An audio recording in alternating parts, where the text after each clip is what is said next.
திருவருட்பிரகாச வள்ளலார் அவர்களின் சமரச சுத்த சன்மார்க்க சத்திய சங்கம் அரசியலமைப்பில் இணைய www.arulkalacharam.in இணையதளத்தில் பதிவு செய்யவும்.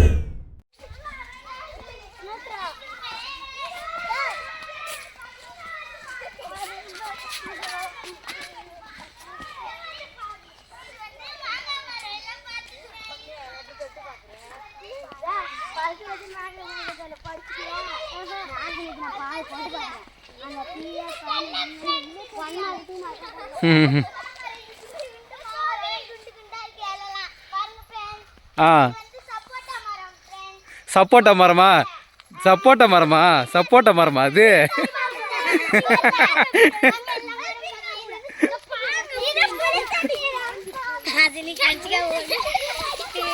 மெதுவா மெதுவா மெதுவா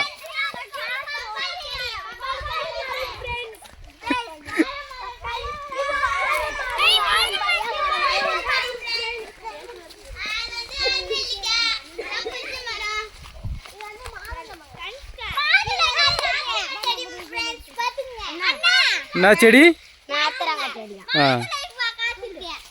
மாதுளை பூ பூத்திருக்கு. பிஞ்சி வந்து அதுல வச்சிருக்கு பாருங்க அந்த செடியில. ஏய் கருவேப்பிலை கண்ணு பார்த்து, யாரும் பறிக்க கூடாது, சும்மா பாருங்க.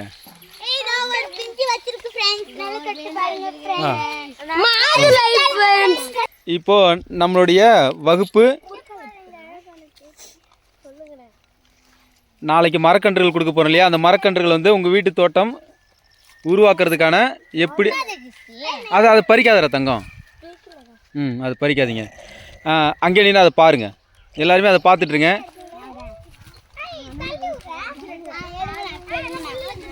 அங்கே ஒன்றும் இல்லை, நீ பறிக்காது, இதெல்லாம் கிண்டல் பண்ணுவாங்க. நீ இப்போ ஒன்றும் இல்லாத இடத்துல போயிட்டு இருக்கட்டும் தங்க, கை வைக்காதீங்க, கை வைக்காதீங்க. அது முள் இருக்கும், நீங்கள் தான் பார்த்து கவனமாக வைக்கணும். இப்போ தென்னை மரம் எப்படி வைக்கிறதாங்க சொல்லுங்கள். தென்னை மரம் எப்படி வைப்பீங்க? 2க்கு 2, அதாவது அகலம் 2 அடி, நீளம் 2 அடி, 2க்கு 2 குழி எடுத்துக்கோங்க. ஆழம் எப்படி எடுக்கணுன்னாக்கா நல்லா கவனிச்சுக்கோங்க. ஆழம் வந்து அந்த தேங்காய் இருக்கு இல்லையா, தேங்காய் வந்து இது கொஞ்சம் மேலே தெரியணும். நான் வேறு ஒரு தேங்காய் நான் உங்களுக்கு காமிக்கிறேன். இது கொஞ்சம் மேலே தெரிகிற அளவுக்கு வச்சிங்கனாக்கா அது வந்து எளிதாக வந்து துளிர் விட்டு நல்லா வளரும்.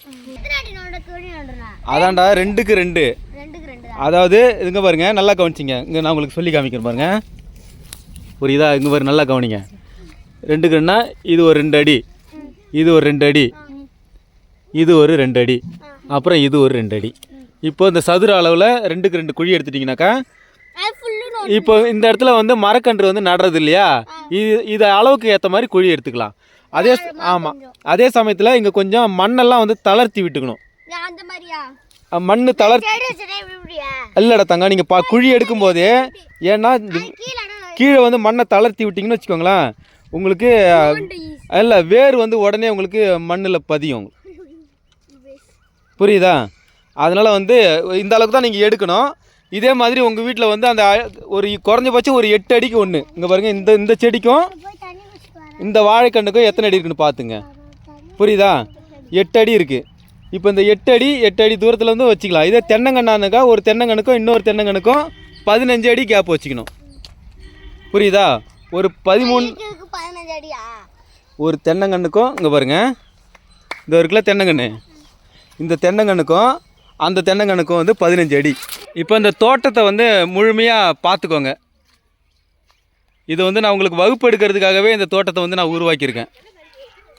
ஒரு தோட்டம்னா எப்படி இருக்கணும், நம்மளுடைய உணவு காடுகளை எப்படி உருவாக்கிக்கணும் அப்படிங்கிறத இங்கே காட்சிப்படுத்தியிருக்கேன் பாருங்கள். இப்போ இதெல்லாம் அதாவது எல்லா வகையும் இங்கே பாருங்கள், நெல்லிக்கண்ணுலாம் இருக்குது பாருங்கள் நம்மகிட்ட. நெல்லிக்கண்ணு, இங்கே பாருங்கள் அத்திக்கண்ணு, இங்கே பாருங்கள் இது அத்திக்கண்ணு, அப்புறம் இந்த மாங்கன்று. புரியுதா? இங்கே பாருங்க நாவல்.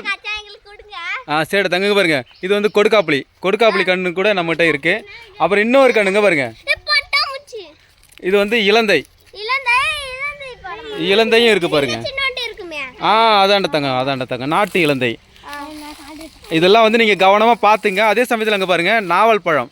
நாவல் பழம் வந்து ஒரு கன்று வந்து நான் வச்சது, இந்த இருக்கு இல்லையா, இந்த கன்று வந்து நான் வச்சது. இந்த பக்கத்தில் இருக்கிற கன்று அதுவாகவே முளைச்சிருச்சு. இது அது நாவல்லாம் அப்படி தானே தங்க, விதை வந்து பரவலாகும். காக்கா குருவிகள் மூலமாக வந்து அது சாப்பிட்டு போடுது இல்லையா. என்னடா தங்கம்? நாவப்பழம் இனிமேல் தான் காய்க்கும். இப்போ இந்த விதைகள் வந்து இப்படி தான் பரவும்.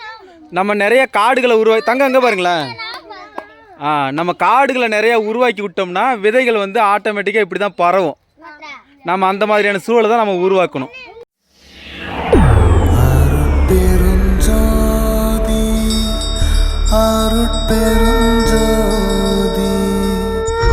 திருவருட்பிரகாச வள்ளலார் அவர்களின் சமரச சுத்த சன்மார்க்க சத்திய சங்கம் அரசியலமைப்பில் இணைய www.arulkalacharam.in இணையதளத்தில் பதிவு செய்யவும்.